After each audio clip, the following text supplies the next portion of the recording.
حي على الفلاح.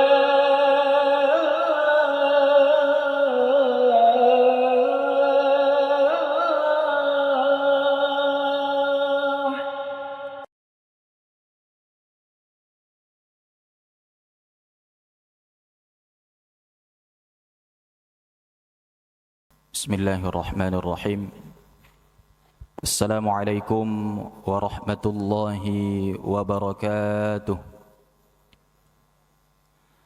Alhamdulillahilladzi hadana li hadza wa ma kunna linahtadiya laula an hadana Allah. Ashhadu an la ilaha illallah wahdahu la syarika lah wa ashhadu anna Muhammadan 'abduhu wa rasuluh. Allahumma salli wa sallim wa barik ala sayyidina Muhammad wa ala alihi wa sahbihi ajma'in, amma ba'd. Hadirin jemaah Masjid Al-Falah yang dimuliakan oleh Allah Subhanahu wa taala. Pertama tentu kita bersyukur dengan mengucapkan kalimat tahmid, alhamdulillahi rabbil alamin, atas segala nikmat-nikmat yang Allah Subhanahu wa taala berikan kepada kita. Dan yang kedua, salawat dan salam kita sampaikan kepada baginda Nabi besar Muhammad sallallahu alaihi wasallam.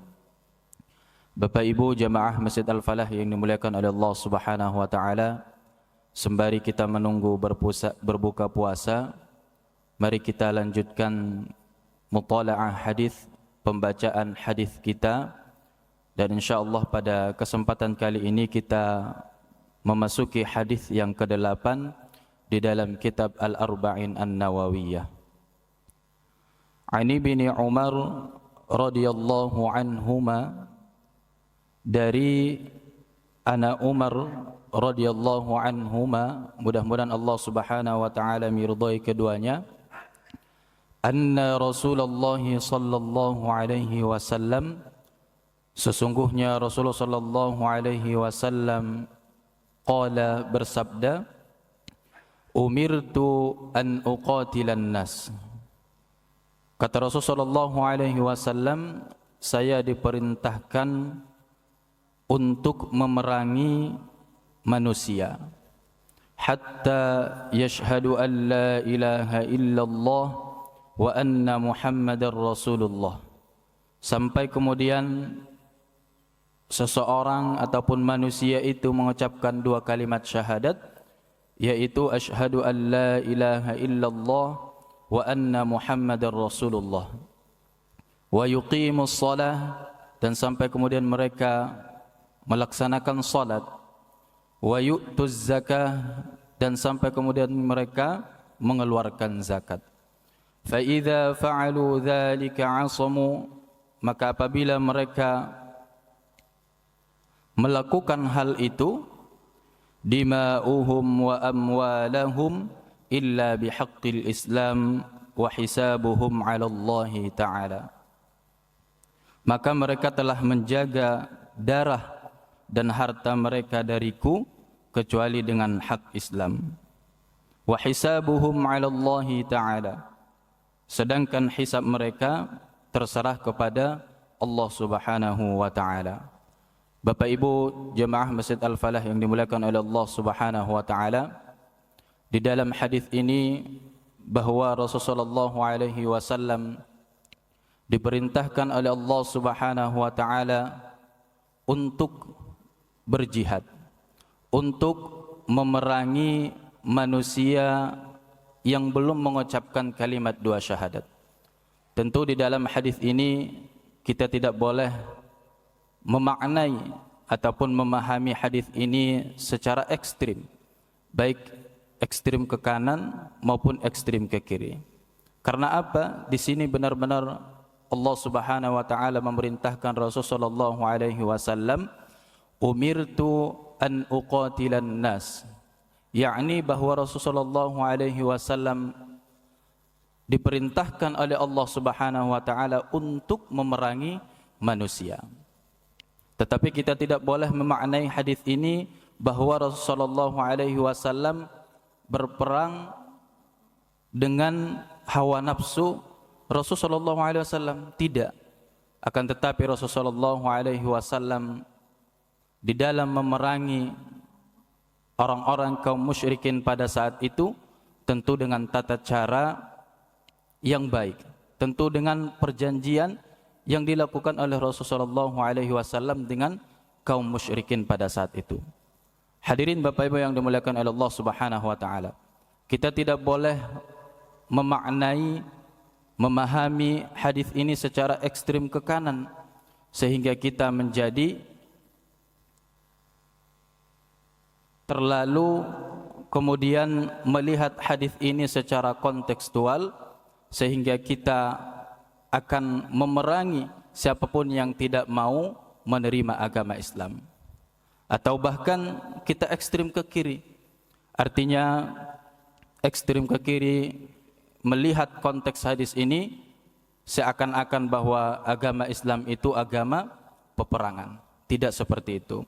Akan tetapi hadirin jamaah yang dimuliakan oleh Allah Subhanahu wa taala, tentu dengan cara-cara yang telah dicontohkan oleh Rasulullah SAW ketika ingin mengajak kaum musyrikin pada saat itu untuk memeluk agama Islam, untuk menerima agama Islam. Dengan cara apa? Bahkan Rasulullah SAW pernah mengirimkan surat kepada salah satu seorang raja pada saat itu untuk memeluk agama Islam. Ketika raja itu menerima, maka tentu Rasulullah SAW akan menuntun kalimat dua syahadat. Akan tetapi ketika seorang raja ataupun seorang musyrik pada saat itu tidak menerima agama Islam, maka tentu tidak masalah. Akan tetapi akan dibuat perjanjian antara kaum muslimin dengan kaum musyrikin yang tentu disepakati oleh kedua belah pihak. Sampai kapan kemudian Rasulullah SAW akan melakukan dakwah, akan melakukan menyampaikan agama Islam kepada orang-orang musyrikin pada saat itu? Hatta yashhadu an la ilaha illallah wa anna Muhammadar Rasulullah. Sampai kemudian orang-orang musyrik, orang-orang kafir yang belum memeluk agama Islam, sampai mereka kemudian mengucapkan kalimat dua syahadat, mengucapkan asyhadu an la ilaha illallah wa anna Muhammadar Rasulullah. Dan tentu tidak cukup hanya sampai mengucapkan kalimat dua syahadat.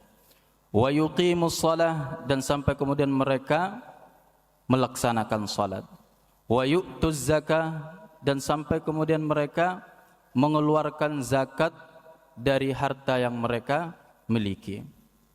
Fa idza fa'alu dzalika 'asamu minni, maka apabila mereka telah memeluk agama Islam, mereka menunaikan salat dan mereka telah mengeluarkan zakat dari harta-harta yang mereka miliki, dima'uhum wa amwalahum illa bihaqqil Islam, maka mereka telah menjaga darah dan harta mereka dariku, kata Rasulullah SAW.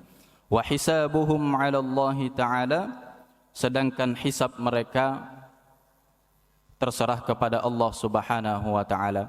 Artinya Bapak Ibu yang dimuliakan oleh Allah Subhanahu wa taala, di dalam hadis ini juga menunjukkan kepada kita betapa mulianya seseorang yang telah memeluk agama Islam, seseorang yang telah memilih agama dalam hidupnya untuk memeluk agama Islam, maka seluruh harta jiwa mereka akan dilindungi oleh Rasulullah SAW. Maka begitupun pada saat ini ketika saudara kita yang sebelumnya mungkin belum memeluk agama Islam, maka setelah mereka memeluk agama Islam, maka wajib bagi kita sebagai seorang muslim, sebagai saudara seorang muslim, untuk melindungi harta dan jiwa mereka selama mereka masih hidup. Bapak Ibu yang dimuliakan oleh Allah Subhanahu wa taala, mudah-mudahan hadis yang ke-8 ini memberikan pemahaman kepada kita bahwa betapa mulianya seseorang yang telah memeluk agama Islam, sehingga seluruh kaum muslimin wajib saling melindungi harta dan jiwa mereka. Bapak Ibu yang dimuliakan oleh Allah Subhanahu wa taala, demikian pembacaan hadis yang bisa kami sampaikan. Mari kita tutup dengan doa kafaratul majlis. Subhanakallahumma wa bihamdika asyhadu an la ilaha illa anta astaghfiruka wa atubu ilaik. Wassalamualaikum warahmatullahi wabarakatuh.